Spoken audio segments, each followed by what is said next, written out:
till I lay my head. Oh, I will sing of the goodness of God. 'Cause all my life you have been faithful. 'Cause all my life you have been so good. With every breath that I am able, oh, I will sing of the goodness of God. I love your voice. You have led me through the fire and darkest night. You are close like no other. I've known you as a father. I've known you as a friend. And I have lived of the goodness of God. 'Cause all my life you have been faithful. 'Cause all my life you have been so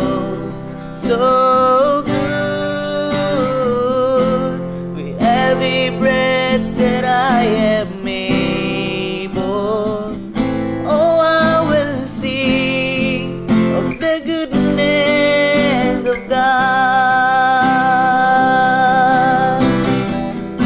Your goodness is running after, it's running after me. Your goodness is running after, it's running after me. With my life laid down, I surrender now. I give you everything. Your goodness is running after, it's running after me.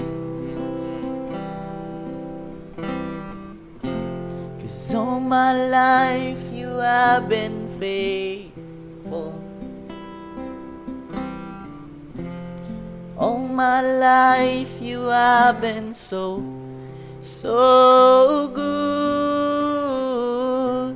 With every breath that I am able, oh, I will sing of the goodness of God. Oh, I will sing of the goodness of God. I'm gonna sing of the goodness of God. May gabi sa tanan, dalaygo ng Dios.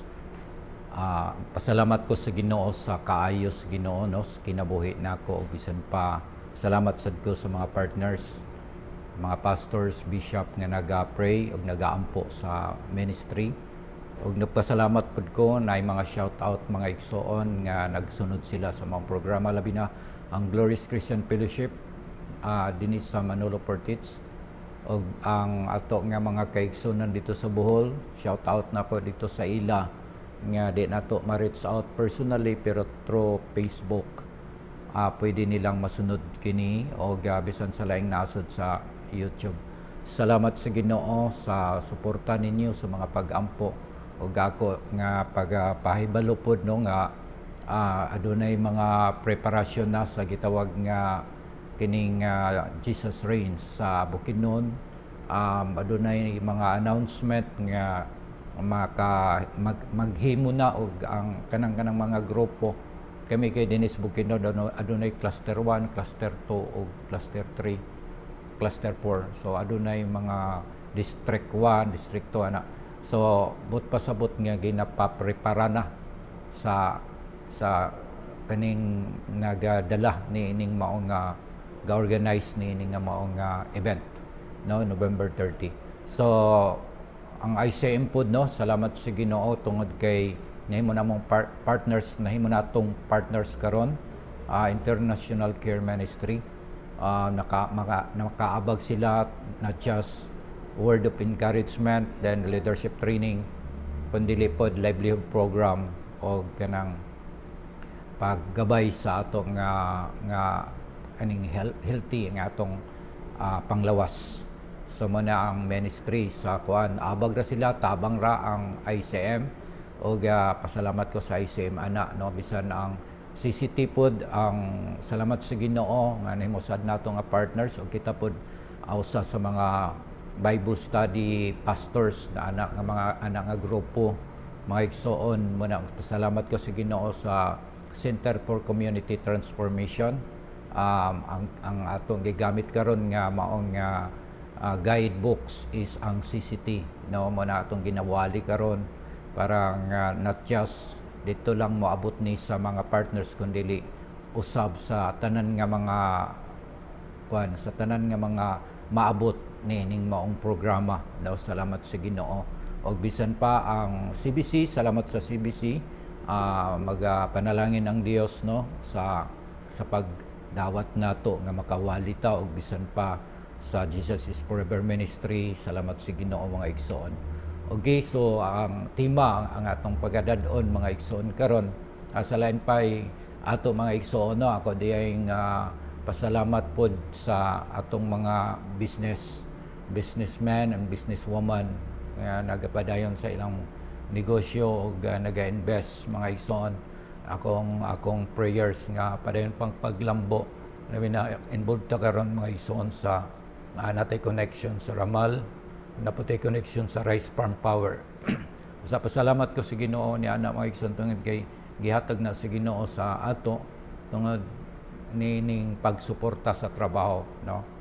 Pagsuporta sa trabaho kay wala man tay support sa kini nga trabaho nato mga igsoon sa pagwali, wala tay suporta niini kundi lang kung aduna lay hikapon, pero wala ta nangayo mga igsoon ni sa membro nga suportari dili kini siya is personal nato nga money, kwarta mga igsoon nga ato nga gina-sacrifice para lang makapadayon sa pagwali. Manang pasalamat ko mga igsoon sa connection sa kining matud pa nga parta sa Ramal karon, part po ta sa Rice Farm Power nga business na negosyo mga igsoon. manay ato pod ang profit is ato po gina-share mga igsoon para magamit para sa ministry sa Ginoo. Now karon no mga igsoon, ang atong tun-an karon kining katatagan tungo sa pagbabago. Katatagan tungo sa pagbabago. So siguro sa ato mga igsoon, dali kay nato ning masabot asagikan ang katatagan or asagikan ang kalig-on or kadasig mga igsoon, asagikan kini nga anong nagmadasigon ta para sa kabag-uhan dili sa before na nato hisgutan ato sang hisgutan mga igsoon kung nganong kailangan nga naay word nga bag-uhon no, nganong gikinahanglan nga naay bag-uhon. So muna siyang mga sitwasyon karon mga igsoon nga angayan pod nato nga kana bitang hisgutan kay mostly mo na atong gakadunggan kanang sa Tagalog nga word pagbabago, and then sa Bisaya kabag-uhan. Mostly madunggan nato na mga politiko magsinggit na kabag-uhan, pero naabay na bagyo, naabay na usab no. So nakita nato mga igsoon ug madunggan nato kana ang pulunga pero walay kausaban. Mana karon man ato karon kining matud pa nga tun-an no. Tun-an nato ni. So matud pa sa Jeremiah 29:7. Ngunit pagyamanin ninyo ang lungsod na pinagdalhan ko sa inyo. Idalangin ninyo sila kay Yahweh sapagkat kayo rin ang makikinabang kung sila'y umunlad. No, muna siya sa Tagalog mga igsoon. So, now, Dini ato nga masabtan mga igsoon nga ang Ginoo mismo, no, ang Ginoo mismo maoy nagsulti ani. Maoy nagsulti ani. Og sa Bisaya nagingon dinhi mga igsoon og pangitaa ang pakigdait sa syudad. Pangitaa ang pagkigdait sa syudad. Diin ngadto kamo gipabihag ko. No, gitugutan sa Ginoo nga adunay disiplina nga mahitabo. Disiplina gyud kay ang promise man gyud unta ni Lord nga kalambuan o kausuwagan para sa mga anak na usahay magrebilde man, no, supak man gyud. So manang nabihag sila, gitugutan pud sa Ginoo nga mabihag. Muning nahitabo sa ila og managampo kamo kang yuba matungod niini. Kay tungod sa pakigdait niini kamo makabaton og pakigdait. Sa English nagingon and seek the peace of the city where I have caused you to be carried away captives, and pray to the Lord for it, for in its peace you will have peace. Let's pray. Thank you, Lord, ning dapit to Dios kagabiyon. Thank you, Lord, nga makabaton kami gunahuna nga maminaw sa imong mensahe, Ginoo, og makabaton kami kasing-kasing nga mapuy-an sa imong mensahe. I pray sa tanan o Dios, Lord God, nga mga kaigsuonan dinis tibok Pilipinas ug bisan pa sa laing nasod, nga ikaw magapanalangin sa ilang mga hunahuna nga naa sila hunahuna madinawatanon og kasing-kasing mapuy-an sa imong mensahe para adunay kabag-uhan, real nga kabag-uhan, tinuod nga kabag-uhan, Ginoo, sa among mga kinabuhi. Dili lang kay mo singgit may kabaguhan na walay nahitabo, kundi Lord, ubani ang among pag-ampo nga adunay gyud kabaguhan. So dalaygon ka sa walay katapusan sa ngalan ni Jesus. Amen. So kung ato kini siya mga igsoon nga tun-an, pangitaa ang pakigdait sa syudad diin ngadto kamo ginabihag ko. Unsaon nimo pangita mga igsoon sa gitawag og kalinaw ni anang dapita, kung kanang dapita gubot, no? Gubot kanang dapita. So manakita dinhi ang disorder sa mga kinaiya, just like what the Lord tell prophet Jonah, go to Nineveh. Na sometimes sa naamang pud siya kaugalingong opinion, naamang pud siya kaugalingon nga decision siyang kaugalingon. Instead going to Nineveh, going to Tarsus, no? Mo nang iyang ginahimo. Why ngano kaha? Ngano kaha nga wala man siya moadto base na ay rason mga igsoon nga nganong wala siya moadto didto og ang unsay rason si Jonah lang ang nakabalo ni ana. So siguro aning panahon na nga go to Nineveh and preach the good news, tell them nga hukman nako ang Nineveh. Si Jonah nakaingon siya siyang kaugalingon siguro nga, ay thank you Lord kay muhunong na gyud ng kagubot diya sa Nineveh, muhunong na gyud ng disorder diya sa Nineveh. You know, sometimes ingana nga ang response, no, mga prophet, mga alagad sa Ginoo, no, bisan gani, no, sa ato nasod karon. Grabe ang protest, grabe ang kanang pre-rally, no? Even sa ako is maingon gid ko nga kanang si Lord na dapat Lord nga naagid kay pagabuhaton, naagid kay kuanan kaning milagro nga buhaton dinhi sa atong nasod sa Pilipinas. Nga naman tungod kay misguided, ako nakita it's misguided na, no, mas lala mga igsoon ang gitawag nga kadautan nining nasura sa mga namunuan, sa mga leaders, you know. Ang Ginoo wala man matulog, nakakita man siya mga igsoon sa sitwasyon, nakabalo siya sa sitwasyon, nasayran niya mga igsoon kung unsay nahitabo, unsay panghitabo nakita na sa Ginoo. Ang gikinahanglan lang sa Ginoo sa matag usa kanato nga magpabilin tang mahinahon, no? Magpabilin tang mainampuon in the midst sa trials or troubles or mga panghitabo mga igsoon, magpabilin tang kining malinawon, no? Dili bitaw nga apektado ka sa maong sitwasyon. Dili kay makig-away ka na lang, no?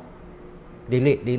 Kung dili kanang magpabilin ka nga naa kay paglaom, naa kay pagtuo diha sa Ginoo nga naay pagabuhaton ang Dios mga igsoon. Diha sa sitwasyon. Muna siyang mga sitwasyon way ngano nga aduna may challenge, no? Aduna may challenge. Ngano nagingon man ang Ginoo nga pangitaan ninyo ang pakigdait diha sa syudad. Sa atong dapit bisan gamay nga barangay, sa amo nga dapit mga igsoon, dili na gid ka makasalig, magabinan ka. Dili na gid ka maingon nga safety ka. Ngano man tungod kay kabalo baya tagaron nga panahon. Grabe ang bisyo. Grabe ang grupo, mga fraternity, mga grupo mga igsoon sa mga batan-on. And then kung kana nga mga batan-on oriented na sa pagbuhat og di maayo, pwede ka mabiktima. So mo na nga bisan naatay mga pulis pero gamay ra man ang ato mga pulis. Dili man sila daghan nga dali kay makarespondi. Mo nang kita mismo ang gitawag mga igsoon nga magbantay usab magpray. Nga aplikar nato dinhi sa atong kinabuhi mga igsoon ang pag-ampo sa atong lugar, sa atong lugar. Kung wala may mga kining mga panghitabo diha nga mugna sa tao, sa akuan po, mga aksidente, mga kalamidad, panghitabo, grabe kaayo mga igsoon. Unang makaingon tangad, dili siya basta-basta mga igsoon. Makita nato dinhi nga adunay gusto sa Ginoo nga buhaton nato. Ingon siya nga, yes ang kalig-on, maglig-on mo, magmalinawon mo. Kanagi ka na sa Dios, ato ng pangayoon sa Ginoo nga Lord, tagay mig kalinaw. Taliwala ani nga sitwasyon, tagay mig kalinaw, taliwala ani nga problema, tagay mig kalinaw, Ginoo Lord God nga maplastar nga among pagpangayo sa kaayuhan sa mga katawhan. Makapadayon bitaw ta sa atong mga prayer nato, makapadayon ta sa atong mga pag-abag di pagtabang sa uban. Dili kay apektado ta kaayon mga igsoon sa sitwasyon, dili na ta dayon makaampo mga igsoon sa uban. Mana dinhi nagaingon mga igsoon. Ang duha lang kabutang ang gisulti dinhi kining sa chapter 29 kanang 1 to 9, no, pero concentrate lang ta dinhi sa verse 7. Ang gingon lang dinhi urges us to be law abiding and peaceful excels and multiply. So ambot pasabot mga igsoon nga kung kita lang ang gipadalaan ng dapita anak nga dapit unya ikaw ra ang mahigugmaon sa pagsunod kung unsay house rule diha, unsay ordinance diha nga dapit mga igsoon. Then ang uban ginasupak na nila ang mga ordinansa, ginasupak na nila kung unsa ang mga gitawag nga balaod, no?